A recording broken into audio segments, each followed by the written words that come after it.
জিয়া রহমান সাহেবের নাম শুনলেই গাত্র দেওয়া হয়, কারণ যেই কাজটা তাদের করার কথা ছিল ওই কাজটা জিয়া রহমান সাহেব করেছে। এটা জিয়া রহমান সাহেবের অপরাধ।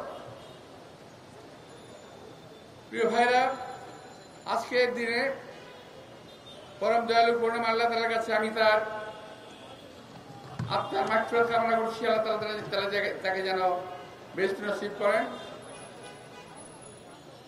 সংক্ষিপ্ত রাষ্ট্র পরিচালনার ইতিহাস, শহীদ রাষ্ট্রপতি জিয়া রহমানের মাত্র 3.5 বছর।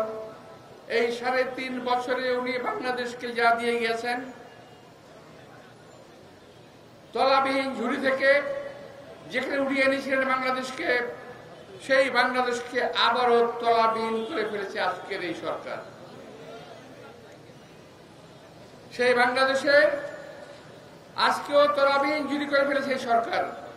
পত্রিকায় দেখলাম আজকে ঘুম থেকে উঠেই 1 লিটার তেলের দাম 2.5 টাকা বাড়িয়ে দেওয়া হয়েছে। বিদ্যুৎ, তেল এগুলোর দাম বাড়ানো হলে এটা একেবারে মানুষের শিরায় শিরায় প্রবেশ করে গিয়ে প্রতিটা জায়গায় একটা এফেক্ট করে।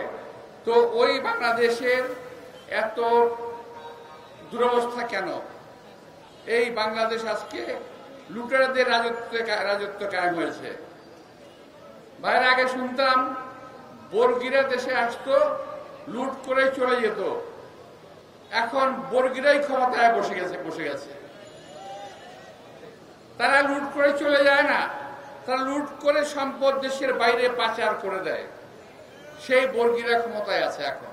যারা ভাবে বিএনপি নাই কিংবা থাকবে না, তাদের মুখে ছাই দিয়ে বিএনপি আল্লাহর রহমতে টিকে আছে এবং বিএনপি টিকে থাকবে আজীবন।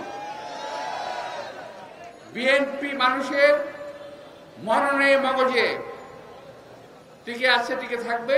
সুতরাং এই একমাত্র বিএনপি একটা দল যার হাতে দেশের স্বাধীনতা, সার্বভৌমত্ব নিরাপদ। অন্য কোনো দলের হাতে স্বাধীনতা, সার্বভৌমত্ব নিরাপদ নয়।